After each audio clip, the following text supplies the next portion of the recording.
Last time, we saw that energy just loves to turn into heat. So today, let us chase heat itself.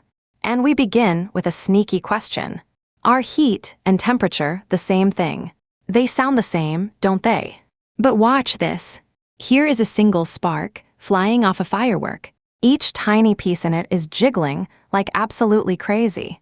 So its temperature is enormous, ferociously hot. And yet, if that spark lands on your arm, you barely feel it, because it holds almost no heat. There are just so few pieces in it. Now compare it to a nice warm bath. The bath is at a much lower temperature. Each of its pieces is only mildly warm, jiggling gently, but it holds a huge amount of heat because it is made of countless pieces. So here is the difference. Temperature is how hot each single piece is. Heat is the total added up over all of them. Not the same thing at all. And here is the other big thing about heat. It never sits still. It is always on the move, always flowing from the hotter place to the cooler one, just like we learned. And it travels in 3 clever ways. Here is the first. Imagine holding a metal rod with one end in a fire. The pieces at the hot end start jiggling like mad, and they bump into their neighbors, making them jiggle too. Those bump the next ones, and the next, so the heat crawls, piece by piece, all the way up the metal, until it reaches your hand. Ouch! We call this conduction. It is how heat moves through touching solids. The second way is for liquids and gases, like water and air. Watch a pot of water on the stove. The water at the very bottom gets hot first, and warm water, it turns out, is a little bit lighter, so it floats upward.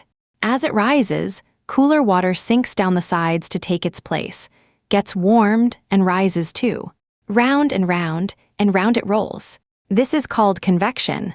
It is why a whole pot heats up evenly, why warm air gathers near the ceiling, and even why the wind blows. And the third way is the most magical of all. Think about the sun. Its warmth reaches all the way down to your face. But between you and the sun is millions and millions of miles of empty space. There are no pieces out there to bump into each other. No air at all. So how does the heat cross it? It travels as invisible waves that need absolutely nothing to move through. They cross the empty dark and land on your skin and warm you.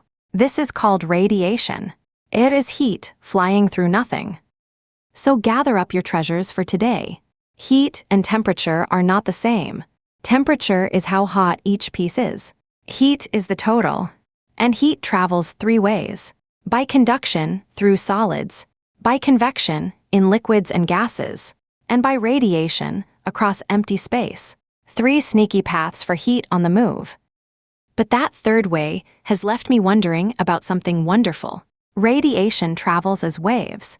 And we are about to meet waves again and again, in light and in sound. So what actually is a wave? Here is the strangest thing about them, and it is our next big adventure. A wave can travel all the way across a whole ocean, but the water itself barely moves at all. A wave carries something across huge distances, without carrying any stuff along with it. How on earth does that work? Let us find out next time. See you there.